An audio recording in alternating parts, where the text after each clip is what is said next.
Hello everyone, आप सभी दोस्तों का स्वागत है। इस वीडियो में हम लोग देखने वाले हैं एक और मेन बोर्ड आईपीओ संभव स्टील ट्यूब्स आईपीओ के बारे में बात करें तो इस कंपनी की ऑफिशियल डेट, प्राइसमेंट और ग्रे मार्केट प्रीमियम में भी एक्टिविटी स्टार्ट हो चुकी है। तो किस तरीके से कैसी कंपनी के द्वारा वैल्यूएशन रखा गया है और कंपनी की इशू साइज कितनी है और इस आईपीओ को देखा जाए तो कंपनी मेन बोर्ड आईपीओ जिसमें अप्लाई करने के लिए कितने अमाउंट्स यहाँ पे रिक्वायरमेंट देखने को मिल रही है उनको आगे हम लोग देखेंगे। लेकिन इस आईपीओ को यदि हम लोग देखें तो जिस तरीके की जैसी प्रीमियम है उसके अकॉर्डिंग यहाँ पे आपको आने वाले समय में कैसी फोकस होनी चाहिए उनको हम लोग देखेंगे। सो वीडियो को इंतजार देखिएगा और ऐसे ही daily IPO, grey market premium और स्टॉक स्पेसिफिक अपडेट के लिए चैनल को सब्सक्राइब कर लीजिए। साथ ही कमेंट्स में टेलीग्राम ग्रुप का लिंक दिया गया है, वहां भी जुड़ सकते हैं टाइमली अपडेट के लिए। फर्स्ट ऑफ ऑल यदि हम लोग बात करें संभव स्टील ट्यूब्स आईपीओ के बारे में तो संभव स्टील ट्यूब्स आईपीओ को यदि हम लोग देखते हैं तो ये आईपीओ यहाँ पे 25 ऑफ मई से ओपन होगी। यानी कि इस आईपीओ के बारे में बात करते हैं तो एचडीबी फाइनेंशियल सर्विसेज आईपीओ जिस दिन ओपन होने जा रही है ये भी आईपीओ उसी दिन ओपन होगी और क्लोजिंग भी सेम डेट को रहने वाली है 27 ऑफ जून को। यानी कि इस आईपीओ में 25 ऑफ जून, 26 ऑफ जून और 27 ऑफ जून इन 3 डेट को इस मेन बोर्ड आईपीओ में अप्लाई करने के लिए समय मिलेगा। यहाँ पे संभव स्टील ट्यूब्स आईपीओ को देखें तो कंपनी की फेस वैल्यू 10 रुपीज रखी गई। यानी कि इस आईपीओ में यदि आप अप्लाई करते हैं तो फेस वैल्यू 10 रुपीज वाली यहाँ पे एलोकेट होते हुए देखने को मिलेगी आपको शेयर। और कंपनी की प्राइस के बारे में बात करें तो कंपनी की कट प्राइस 82 रुपये 82 रुपीज रखी गई है। इसी कट प्राइस पे 182 इक्विटी शेयर 182 इक्विटी शेयर आपको अप्लाई करनी होगी। कंपनी के बारे में बात करते हैं तो कंपनी की इशू साइज यहाँ पे देखा जाए तो किस तरीके से कितनी रखी गई तो 540 करोड़ की इस कंपनी की टोटल इशू साइज देखने को मिली है। पूरी इशू साइज को यदि हम लोग देखें इसमें से 440 करोड़ यहाँ पे फ्रेश इशू है और लगभग 100 करोड़ की बात करते हैं तो ऑफर पोस्ट सेल रखा गया है। यानी कि इस कंपनी में देखा जाए तो 540 करोड़ फ्रेश इशू है और 440 करोड़ 540 करोड़ में 440 करोड़ फ्रेश इशू है और 100 करोड़ ऑफर पोस्ट सेल है। यदि आप इस कंपनी के एम्प्लॉय हैं तो यहाँ पे 4 रुपीज 82 रुपीज पे आपके लिए डिस्काउंट है। यानी कि कंपनी की प्राइस 78 रुपीज आपके लिए इस कंपनी के आईपीओ में देखने को मिलेगी। Book building IPO BS NSC दोनों जगह पर कंपनी की लिस्टिंग होगी। रही बात इस टोटल इशू साइज के डिस्ट्रीब्यूशन के बारे में बात करनी थी तो यहाँ पे देख सकते हैं कि डिस्ट्रीब्यूशन के बारे में बात करें तो लगभग आपको देखा जाए तो क्यूआईबी कैटेगरी में 50% को शेयर एलोकेट करा जाएगा। यानी कि टोटल इशू साइज के 50% शेयर क्यूआईबी को एलोकेट करा जाएगा और 35% शेयर रिटेलर्स को एलोकेट होते हुए देखने को मिलेगा और 15% शेयर एचएनआई कैटेगरी को एलोकेट होते हुए देखी जाएगी। यानी कि इस आईपीओ में देखा जाए तो रिटेलर्स को एलोकेट मिलने की चांस ज्यादा रहेगी। जिस तरीके से जैसी अभी तक की परफॉर्मेंस रही है ग्रे मार्केट प्रीमियम में उसके अकॉर्डिंग यहाँ पे आप लोग अच्छे डिमांड्स देखने को मिलेगी, इसकी चांस ज्यादा बन रही। आने वाले समय में इंपॉर्टेंट डेट्स के बारे में बात करते हैं तो यहाँ पे 25 ऑफ जून आपको यहाँ पे अपनी डेट रखी गई है। 27 ऑफ जून क्लोजिंग डेट है। यानी कि आईपीओ में 25 ऑफ जून, 27 ऑफ जून की बात करें तो यहाँ पे दो इंपॉर्टेंट डेट रहेगी। 13 ऑफ जून यानी कि मंडे को इस आईपीओ में आपको अलॉटमेंट मिली नहीं, उसके बारे में इन्फॉर्मेशन मिल जाएगी। और 1 जुलाई के बारे में बात करते हैं तो यहाँ पे नहीं मिलने पर पैसे रिफंड कर दिए जाएंगे। 1 जुलाई को डिमेट अकाउंट पर शेयर को क्रेडिट किया जाएगा और 2 जुलाई को कंपनी लिस्ट होते हुए देखने को मिल जाएगी बीएससी एनएससी दोनों जगह पे। यानी कि आने वाले समय में जो इंपॉर्टेंट डेट्स रहेगी उसकी यदि हम बात करते हैं 2 जुलाई यहाँ पे काफी ज्यादा इंपॉर्टेंट डेट्स आने वाले समय में रहेगी। और वैसे भी इस कंपनी जो टोटल इशू साइज है उसमें यदि लोग अप्लाई करने की प्लानिंग कर रहे हैं तो यहाँ पे आप लोग को एक लॉट अप्लाई करने के लिए 14,924 पे अमाउंट की रिक्वायरमेंट मिनिमम रहने वाली है। इस आईपीओ में देखा जाए तो स्मॉल एचएनआई कैटेगरी में अप्लाई करने के लिए 2,08,936 पे अमाउंट की रिक्वायरमेंट होगी और बिग एचएनआई कैटेगरी में अप्लाई करने के लिए 10,14,832 पे पास होगी। तो जाकर यहाँ पे बिग एचएनआई कैटेगरी में आप लोग अप्लाई कर सकते हैं। अलग अलग कैटेगरी में अप्लाई करने के लिए अलग अलग अमाउंट्स यहाँ पे इस आईपीओ में यहाँ पे रिक्वायरमेंट हम लोग को देखने को मिल रही है। वैसे संभव स्टील ट्यूब्स आईपीओ को देखें तो आने वाले समय में इस कंपनी की फाइनेंशियल हेल्थ को देखना काफी ज्यादा इंपॉर्टेंट है क्योंकि कंपनी की फाइनेंशियल हेल्थ के अकॉर्डिंग बात करते हैं तो कंपनी के FY22 की डाटा दी गई है और 23 के 24 के 25 की 9 मंथ की यहाँ पे देखा जाए तो 9 मंथ की डाटा और यहाँ पे 12 मंथ की, यहाँ पे भी 12 मंथ की और यहाँ पे भी 12 मंथ की डाटा कंपनी के द्वारा अवेलेबल कराया गया।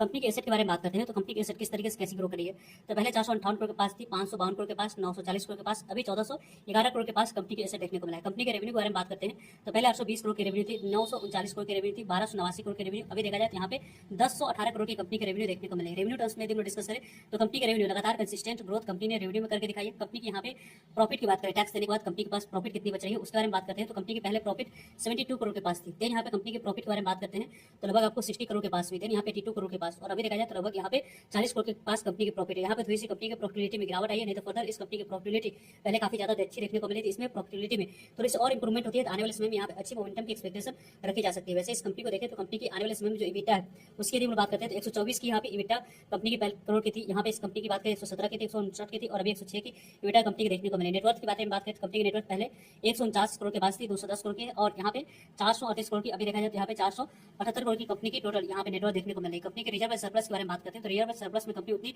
अच्छी इंप्रूवमेंट अभी नहीं दिखाई है। पहले 129 करोड़ के पास थी, 190 करोड़ के पास और अभी देखा जाए तो 197 करोड़ के पास, अभी जीरो यहाँ पे कंपनी के पास टोटल रेवेन्यू हम लोग को देखने को मिल रही है। यहाँ पे रिजर्व सरप्लस देखने को मिल रहा है। और इस कंपनी की टोटल बोरोइंग के बारे में बात करते हैं तो कंपनी की बोरोइंग यहाँ पे लगातार बढ़ रही है जो यहाँ पे कंसर्निंग पॉइंट्स है क्योंकि यदि कंपनी की बोरोइंग यहाँ पे कम होती है तो पॉजिटिव पॉइंट्स के तौर पर आने वाले समय में यहाँ पे कंसिडर किया जाएगा। कंपनी की बोरोइंग के बारे में बात करते हैं तो पहले यहाँ पे कंपनी की बोरोइंग 241 करोड़ के पास थी, 282 करोड़ के पास, 346 करोड़ के पास और अभी 619 करोड़ के पास टोटल बोरोइंग कंपनी के देखने को मिल रही है। कंपनी के आने वाले समय में जो इंपॉर्टेंट डेट्स रहने वाली है उसकी यदि हम बात करें तो लगभग यहाँ कंपनी के फंडामेंटल्स के बारे में बात करें तो फंडामेंटली कंपनी आरओई के बारे में बात करें, रिटर्न ऑन इक्विटी को देखें 25.42% की है, रिटर्न ऑन कैपिटल एम्प्लॉयड लगभग 18% की है, डेट इक्विटी 0.80 की है और यहाँ पे रिटर्न ऑन नेटवर्थ की बात करें 25.42 की यहाँ पे देखने को मिले, प्रॉफिट आफ्टर टैक्स मार्जिन 6.41 की है और इबिटा की मार्जिन की बात करें 12.43 की है।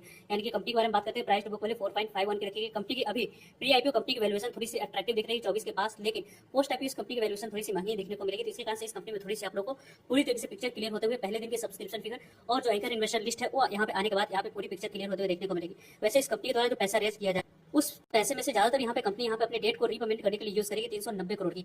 400 करोड़ में से देखा जाए तो 440 करोड़ में से 390 करोड़ की पैसे की यूज यहाँ पे कंपनी डेट को रीपेमेंट करेगी। 50 करोड़ की यूज यहाँ पे कंपनी वर्किंग कैपिटल रिक्वायरमेंट के लिए यूज करने वाली। कंपनी की डेट इक्विटी रेशियो काफी कम होगी जिसके कारण से कंपनी को डेट को पेमेंट करने के लिए जो इंटरेस्ट देना पड़ता है कंपनी को वो कम होगी, जिसके कारण से आने वाले समय में कंपनी की प्रोफिटेबिलिटी में ज्यादा इंप्रूवमेंट हम लोग को इन फ्यूचर देखी जाएगी। इसी कारण से इस कंपनी को यदि हम देखें तो आने वाले समय में लॉन्ग टर्म के लिए कंपनी काफी ज्यादा यहाँ पे इंपॉर्टेंट रहेगा। फोकस में यदि आप लोग रखते हैं तो यहाँ पे काफी कुछ जो डेवलपमेंट होगी उसको यहाँ पे गैदर करते रहना होगा, तब जाकर इस आईपीओ की बात करते हैं तो यहाँ पे किस तरीके से कैसी मोमेंटम होगी उस मोमेंटम को यहाँ पे देख सकते हैं। वैसे इस कंपनी के बारे में आप लोग क्या ओपिनियन, किस तरीके से कैसे प्लान करें आने वाले समय में इस आईपीओ को अप्रोच करने के लिए। और कंपनी के बारे में बात करते हैं तो कंपनी की जो ग्रे मार्केट टीम उसकी यदि हम लोग बात करें तो यहाँ पे इसकी ग्रे मार्केट प्रीमियम 8 रुपए पे कारोबार कर रही है। 82 रुपीज पे देखा जाए तो 8 रुपीज की गेन, लगभग 90 रुपीज लिस्टिंग प्राइस और एक लॉट पे देखा जाए तो आईपीओ 10% के पास लिस्टिंग इन दे रही है। लगभग यहाँ पे 1500 के आसपास आईपीओ लिस्टिंग इन की कोडिंग बनाकर देती हुई देखने को मिले। वैसे आने वाले समय में इस आईपीओ में जो मेन फोकस रहने वाली है वो मेन फोकस पहले दिन कितने नंबर टाइम सब्सक्राइब होगी, साथ साथ यहाँ पे एंकर इन्वेस्टर लिस्ट में कोई बड़े नाम यहाँ पे देखने को कुछ देखने को मिल जाए तो उसके कारण से इस आईपीओ को और इंटरेस्टिंग पॉइंट्स यहाँ पे मिलेगी, जिसके कारण से इस आईपीओ को आने वाले समय में फोकस में रखा जाएगा। वैसे इस आईपीओ के बारे में टाइमली डेटे के ग्रे मार्केट टीम से जुड़ी अपडेट मिलते रहेंगे, ताकि आप लोगों तक अपडेट पहुंच पाए।